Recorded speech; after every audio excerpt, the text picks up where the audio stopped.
I knew trouble was knocking the moment Opal Overton, the HOA president, strutted up my driveway in her pressed beige suit like she owned the place. I was out on my porch, sipping my morning coffee, watching the deer graze in the open field beyond my house. That land had been in my family for generations, and I wasn't about to let some power-hungry HOA ruin it. "Frederick Boone," she said, her voice dripping with fake sweetness. "I hope you're having a lovely morning." "Cut the pleasantries, Opal," I said, setting my mug down. "What do you want?" Her smile tightened like she wasn't used to being called out so fast. "Well, Frederick, the HOA board has been discussing a wonderful new development project, and your land is the perfect location." I raised an eyebrow. "Development project?" "Yes," she clasped her hands together, eyes shining with the fake enthusiasm of a used car salesman. "We want to build 5 new houses on that open field behind your home. It would be a fantastic addition to the community. More homes, more families, increased property values." I leaned forward, resting my elbows on my knees. "Not interested." Her smile faltered for half a second before she recovered. "Frederick, you don't understand. This would be a great investment for you as well. We could negotiate a fair price." "Not for sale." She blinked, her lips pressing into a thin line. "Perhaps you should think it over. This is a rare opportunity." I stood up, towering over her. "I don't need to think it over, Opal. That land stays untouched. End of discussion." She exhaled sharply, then forced a smile. "Well, I do hope you reconsider. It would be a shame if certain zoning regulations came into play that might make things difficult for you." I crossed my arms. "Are you threatening me?" "Of course not," she let out a fake laugh, waving a hand dismissively. "Just saying sometimes change is inevitable." I watched her walk away, my gut telling me that this wasn't over. And I was right, because 2 weeks later, I woke up to the sound of construction trucks rumbling onto my land. The low rumble of engines jolted me awake before the sun had fully risen. I shot out of bed, threw on a flannel, and stormed outside, my boots crunching against the dewy grass. A convoy of construction vehicles idled along the edge of my property. A few workers in neon vests loitered near a bulldozer, sipping coffee from styrofoam cups. A tall man in a hard hat barked orders, gesturing toward the open field behind my house. I marched straight up to him. "What the hell do you think you're doing?" The foreman turned, his expression blank. "Morning, sir, just following work orders." "Whose orders?" He pulled a clipboard from under his arm, flipping through the pages. "HOA Development Committee. Your land been marked for construction." My blood ran cold. "The hell it has, this is private property." The foreman frowned, glancing at the clipboard again. "Says here it's been approved for development." I snatched the paper from his hands, scanning the signatures at the bottom.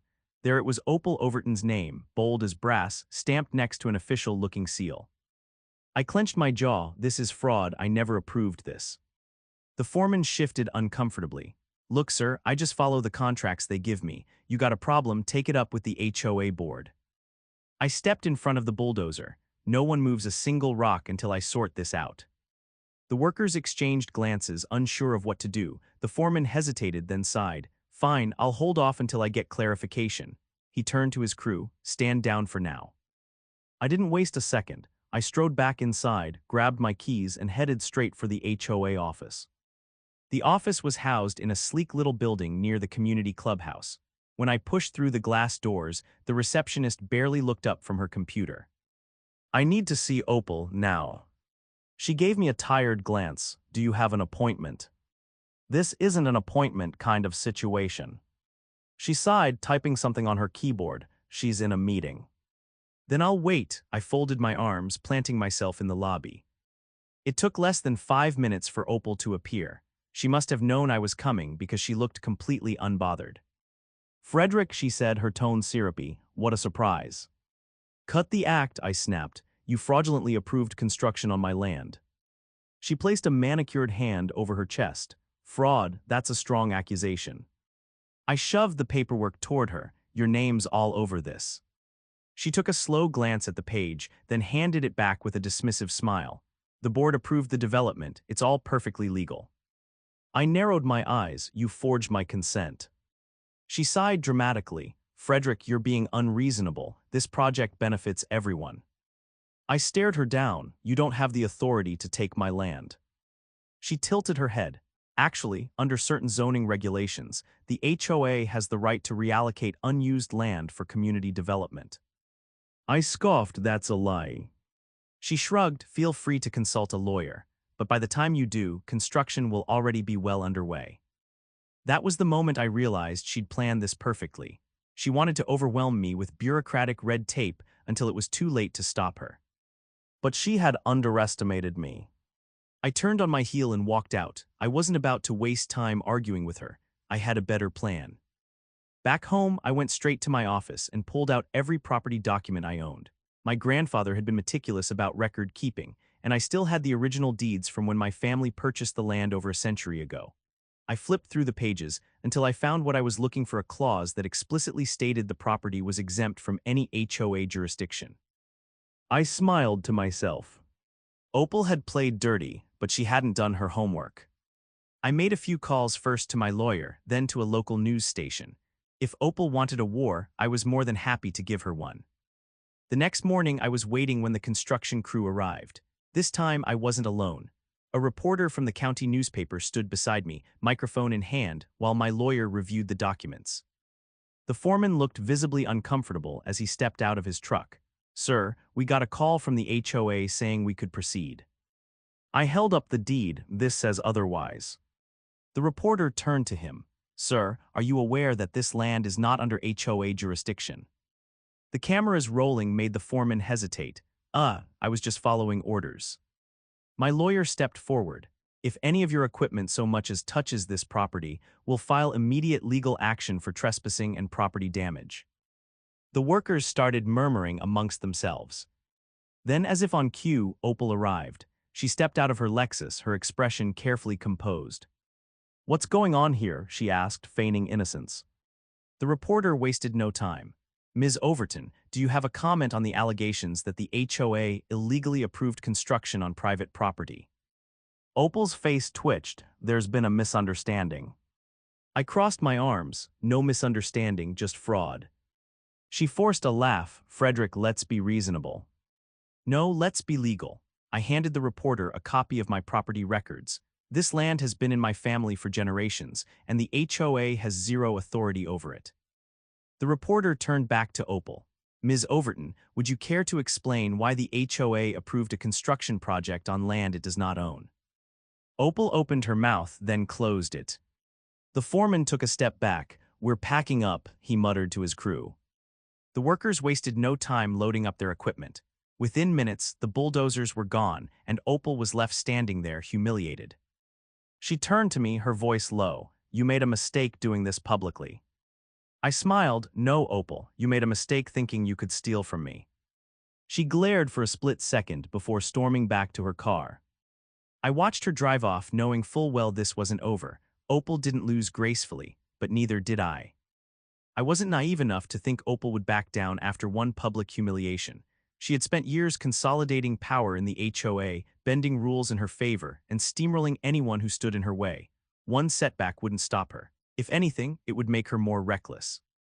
And sure enough, she proved me right 2 days later. I was out by my barn, tending to the fencing along the back of my property, when I noticed something strange. A set of brand new surveyor's stakes had been driven into the ground, running in a neat line straight through my land. Bright orange ribbons fluttered in the morning breeze, marking off sections like someone had already claimed them. My jaw tightened.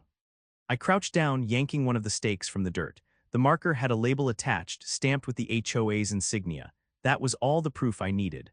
Opal was trying to redraw property lines, probably banking on me not noticing until it was too late.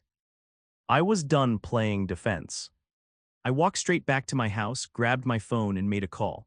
I had a friend, Roger Calloway, who worked in the county records office. He owed me a favor for helping him out of a tight spot with some zoning permits a few years back. When he picked up, I got straight to the point. "I need to know if there have been any recent land surveys filed under my name." Roger sounded surprised. "Not that I know of, but I can check. What's going on?" "The HOA is trying something sneaky. I need to know if they've submitted anything to the county." "Give me an hour," he said. I hung up and went back outside. If Opal thought I'd sit back while she tried to steal my land out from under me, she had another thing coming. Roger called back sooner than I expected. His voice was tight with concern. You were right, a new subdivision plat was filed yesterday. It lists your land as part of the HOA's development expansion. I gritted my teeth. Who approved it? The request came from the HOA board, but here's the kicker: your signature is on the document. My grip on the phone tightened. Opal forged it. That's what I figured, but here's the bad news. If this isn't challenged fast, it could get processed before you can stop it. I exhaled sharply. How do I fight it? You need to file an official dispute with the county clerk's office immediately. If you can prove fraud, the entire submission gets voided. I was already moving. I'll be there in 20 minutes. I drove straight to the county building, marching into the clerk's office with my deed, Roger's records, and a copy of the fraudulent submission. The clerk, a no-nonsense woman named Janine, examined the documents carefully. "This is serious," she said after a moment. "If your signature was forged, that's a criminal offense. I need this stopped before any permits get issued." She nodded. "I'll flag the submission, but you'll need legal action to make sure it doesn't slip through." I had already anticipated that. "I'll handle it." Janine placed a hold on the plat filing, which meant Opal's little scheme was officially dead in the water, at least for now. But I wasn't interested in just stopping her. I wanted to make sure she paid for it. I went straight to my lawyer's office, laid everything out in front of him, and said, "I want to file charges." He leaned back in his chair, rubbing his chin. "Forgery, fraud, attempted land theft. This is bad for her." "Exactly." He nodded. "I'll draft the paperwork. We'll file by the end of the day." By the time I left his office, I felt better.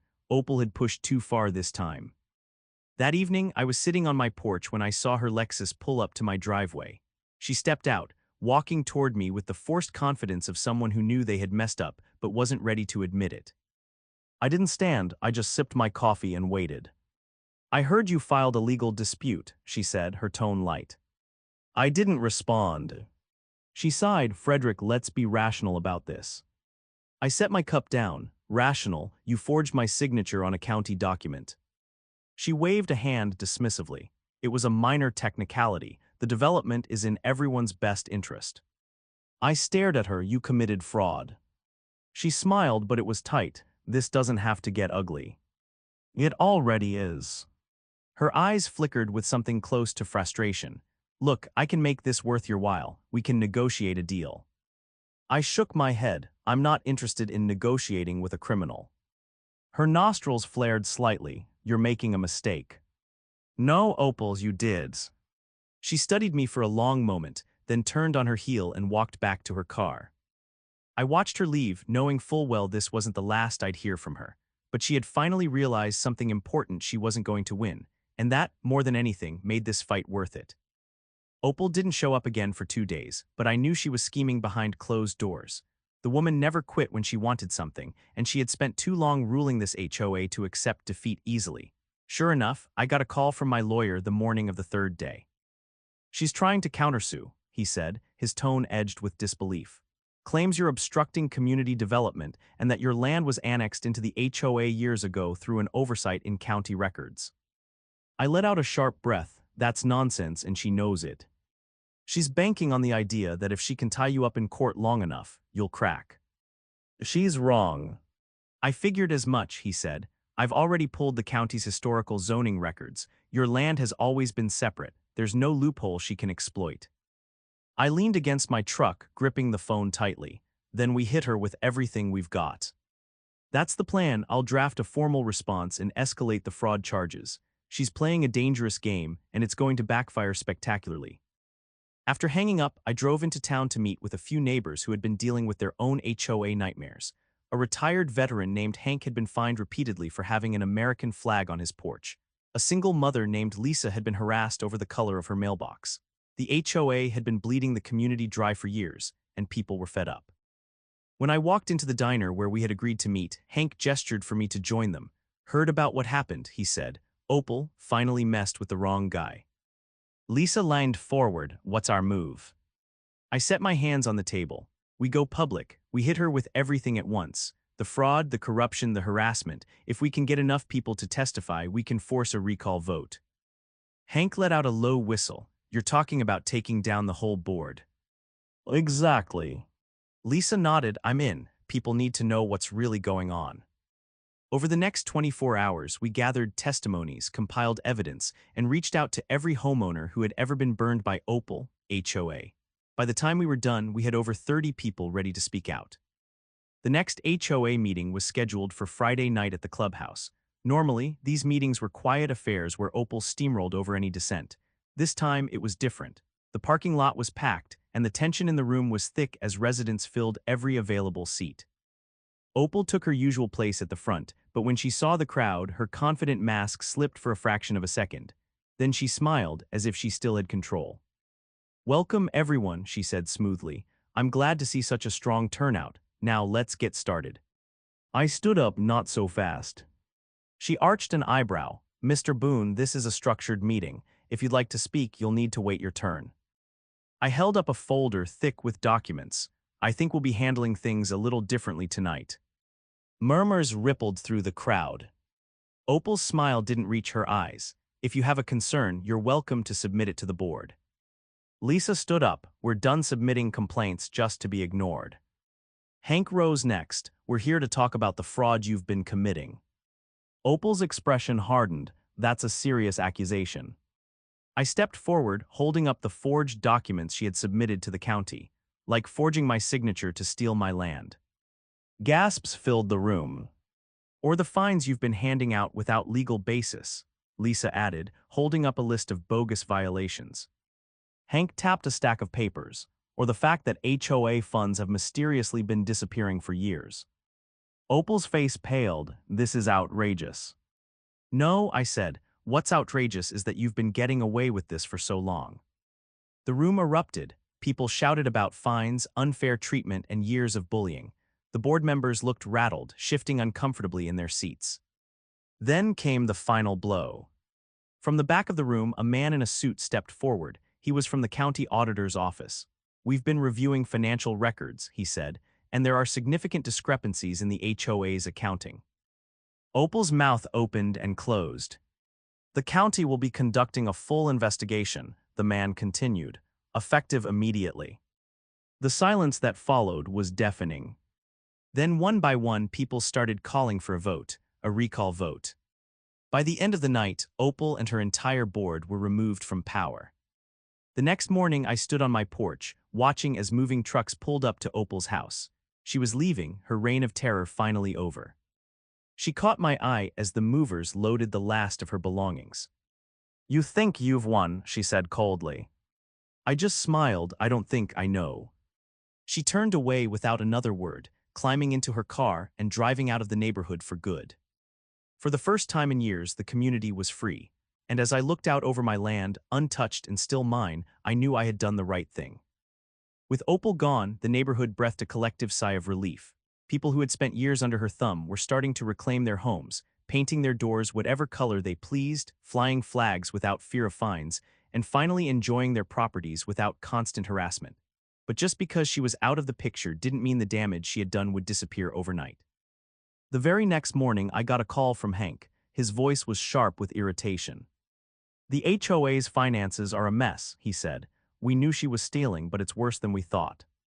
I had expected some financial mismanagement, but hearing how bad it actually was made my blood run cold. Opal had drained funds for years, funneling money into her pet projects while letting necessary maintenance fall by the wayside. Now that she was gone, the truth was coming to light, and it wasn't pretty. Lisa joined us at the meeting held in my barn later that evening. She spread out a stack of documents across my work table, pointing to figures that didn't add up. She had a slush fund hidden in plain sight, she explained, classifying it as discretionary spending, but there's no record of where the money actually went. Hank scowled, "And now the HOA is broke. The roads need repairs, the clubhouse roof is leaking, and the reserve fund is practically empty." I folded my arms, letting out a slow breath. So she didn't just try to steal my land, she robbed the whole neighborhood blind. Lisa nodded. "The only reason we didn't notice sooner is because she kept raising dues. Every time someone questioned it, she either ignored them or bullied them into silence." It was infuriating but not surprising. Opal had run a racket disguised as community management, and now we were left to clean up the wreckage. We spent the next few days digging deeper, pulling in more residents to help us figure out exactly how much damage had been done. The numbers were staggering. Tens of thousands of dollars unaccounted for, contracts given to shady companies with direct ties to Opal, and maintenance fees that had been collected but never actually used to maintain anything. Lisa leaned back in her chair one evening, rubbing her temples. We could take this to court, but that would take years. Meanwhile, we need a way to keep this place running. I glanced out the window, watching the sunset over the fields. Then we take matters into our own hands. Hank raised an eyebrow. What are you thinking? I turned back toward them. We put the HOA on hold, suspend dues until we figure out exactly where the money went and how to fix things. In the meantime, we get the community involved. Lisa frowned. You mean like volunteer work? Exactly. If we wait for legal action, this place will fall apart before anything gets resolved. But if we take control now, we can start fixing things ourselves. Word spread fast. The idea of pausing dues and putting decision-making back in the hands of the residents was met with overwhelming support. People were eager to undo Opal's damage, and before long, plans were in motion. Within a week, a group of volunteers had patched up the clubhouse roof. Another team tackled potholes that had been neglected for years. Retired electricians and plumbers offered their skills for repairs, while local business owners donated supplies. For the first time in years, people weren't just tolerating the HOA, they were actively improving the community. The contrast was stark. Under Opal, the HOA had been a tool of control, a way to squeeze every last dime out of homeowners. Now, it was turning into something entirely different, a cooperative effort where people actually had a say in how things were run. But just because Opal was gone didn't mean she had disappeared entirely. One afternoon, while I was working on rebuilding a section of fencing near the clubhouse, a black SUV pulled up. I recognized the man who stepped out immediately. Gerald Whittaker, Opal's lawyer. He adjusted his tie as he approached, his expression carefully neutral. Mr. Boone. I wiped sweat from my forehead with the back of my hand. What do you want? He held out a folder. Ms. Overton is prepared to settle. I narrowed my eyes. Settle what? He cleared his throat. She's willing to return a portion of the missing funds in exchange for a guarantee that no further legal action will be taken against her. I let out a short laugh. Let me get this straight. She stole from the HOA, got caught, and now she wants to buy her way out of consequences. Gerald hesitated. It's a practical solution. A drawn-out court battle won't help anyone. I crossed my arms. No deal. She doesn't get to walk away without facing the consequences. His jaw tightened. She's offering a substantial sum, enough to cover immediate repairs and stabilize the HOA's finances. I stared him down. She's only offering because she knows she'll lose in court. Tell her we're not interested. He exhaled sharply, then nodded. I'll relay your response. As he walked back to his SUV, I could see the frustration in his posture. Opal had thought she could bribe her way out of this, just like she had manipulated everything else. But this time she had no power, no influence, no control. When the news spread that she had tried to settle, the community's response was unanimous. No one wanted her money if it meant letting her off the hook. Instead, we pressed forward with legal action, filing formal charges for fraud and financial mismanagement. The investigation would take time, but the wheels were in motion. Meanwhile, the neighborhood continued to heal. With every fence repaired, every pothole filled, and every act of cooperation, the scars Opal had left behind began to fade. I stood on my porch one evening, watching kids play in the street, their parents chatting nearby without the ever-present anxiety of HOA fines looming over them. For years, Opal had ruled with an iron fist, convincing everyone that the HOA existed to control them. Now, people were realizing the truth. It wasn't about rules and restrictions. It was about community. And for the first time in a long time, we finally had one. The weeks following Opal's departure were a whirlwind. With her and her cronies gone, the community had a chance to rebuild, but the damage she left behind was deeper than any of us initially realized. The missing funds were only part of the problem. There were legal entanglements, neglected infrastructure, and a tangled mess of contracts she had signed in the HOA's name, contracts that, unfortunately, still had to be dealt with. Lisa had taken the lead on sorting through the financial wreckage, working with the county to track where the money had gone. Hank oversaw the much-needed repairs, mobilizing volunteers and calling in favors from local businesses. I handled the legal side, making sure Opal's crimes didn't just get swept under the rug. One morning, I drove down to the county courthouse to meet with the district attorney handling the case. The office was a stark, no-nonsense kind of place: gray walls, metal filing cabinets, and the faint smell of coffee that had been sitting too long on a burner. The DA, a sharp-eyed woman named Claire Duval, wasted no time getting to the point. The fraud charges are solid, she said, flipping through a thick file. Forgery, financial mismanagement, and misappropriation of HOA funds. It's enough to build a case, but we need more direct evidence if we want to make sure she doesn't weasel her way out with a slap on the wrist. I leaned forward. What do you need? She tapped the file. Any communication between Opal and the contractors she hired. If she knowingly funneled money into shell companies or personal accounts, we can hit her with embezzlement. That was exactly what I had been hoping to hear. I think I can get what you need.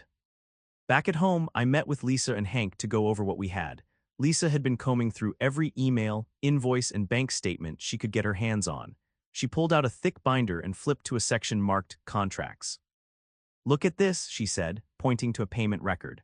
Opal paid a construction firm to assess community development expansion, the same firm that showed up on your land with bulldozers. Hank peered at the document. That's not just shady, that's proof she was funneling HOA money into a personal project. Lisa nodded, but here, where it gets interesting, this firm doesn't exist. I did a background check. The listed business address is an empty lot. I exhaled. That was exactly what we needed. The next morning, I dropped off the binder at Claire's office.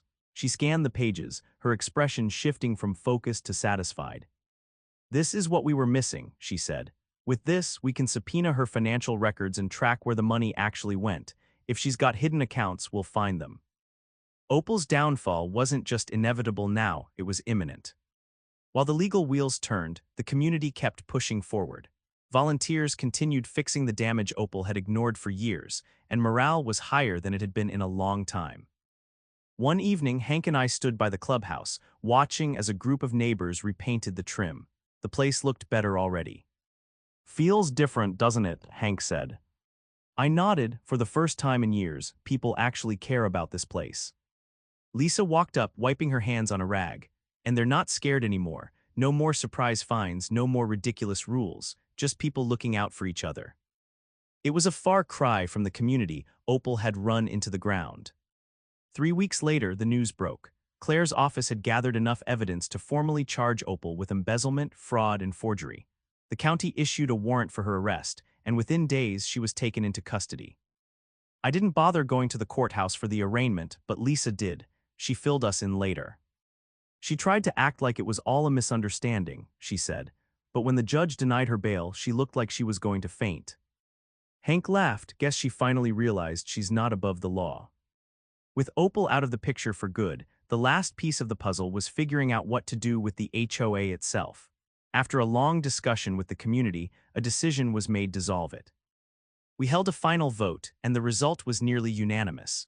No more HOA. No more power-hungry board members dictating what people could and couldn't do with their own homes.